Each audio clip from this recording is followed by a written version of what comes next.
তুহিন মণ্ডল নদিয়া চাপড়ার বাসিন্দা। একটি হোমিওপ্যাথি ওষুধের বোতলে এঁকেছে প্রধানমন্ত্রী নরেন্দ্র মোদীর ছবি। 2-3 দিনের অক্লান্ত পরিশ্রমে তৈরি হয়েছে এই ছবি। শনিবার নদিয়ায় আসছেন প্রধানমন্ত্রী, সেই আনন্দে এই ছবি এঁকেছেন তিনি, এমনটাই জানিয়েছেন। পাশাপাশি এই ছবিটি যদি তিনি নরেন্দ্র মোদীর কাছে পৌঁছতে পারেন তাহলে নিজেকে ধন্য বলে মনে করবেন। বোতলের মধ্যে আরো অনেক মনীষীর ছবি তিনি এঁকেছেন। তার এই আঁকা রীতিমতো শোরগোল ফেলে দিয়েছে।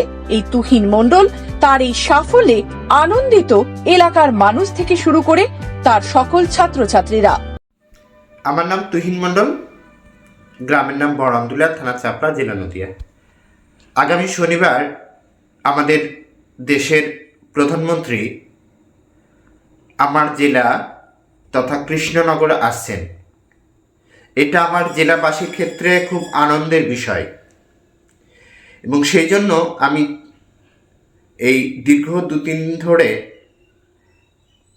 একটা ছোট্ট হোমিওপ্যাথি শিশির মধ্যে ওনার ছবি আঁকার চেষ্টা করেছি এবং এই 2-3 দিন চেষ্টা করার পরে ওনার ছবি আমি ওই শিশির ভিতরে আমি কমপ্লিট করতে পেরেছি।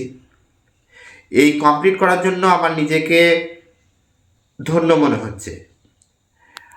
আর আরেকটা জিনিস সেটা হলো, আমি এই ছবিটি চাইছি যদি ওনার কাছে যে কোনোভাবে পৌঁছই তাহলে আমার তো ভালো লাগবেই, তার সঙ্গে আমার গ্রামের বা আমার জেলাবাসীর লোকজনও খুশি হবে।